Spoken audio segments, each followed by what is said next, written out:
M Saurabh welcoming another episode. तो इस episode में हम बात करें कि हम घर पर एक शू बॉक्स से हम प्रोजेक्टर कैसे बना सकते हैं, जो कि दीवार पर बहुत ही बड़ी स्क्रीन आती है प्रोजेक्टर की। तो चलो शुरू करते हैं वीडियो। मैंने ऑफ स्क्रीन लगाकर ऊपर के साथ अटैच कर लिया है फ़ोन। तो आप देख सकते हैं क्वालिटी की ऐसी है प्रोजेक्टर की। तो चलो बनाते हैं प्रोजेक्टर।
आपको मोबाइल की सेटिंग के बारे में बता दूं। जब आप प्रोजेक्टर में मोबाइल रखेंगे तो क्या क्या सेटिंग होनी चाहिए।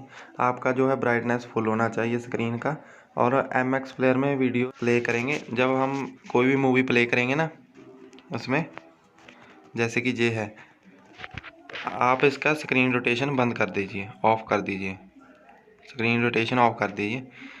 जब भी वीडियो चलेगी तो उल्टी होकर चलेगी उसमें, जो कि रिफ्लेक्ट होकर वहाँ दीवार पर सीधी दिखाई देगी। बस ये सेटिंग करनी है कुछ।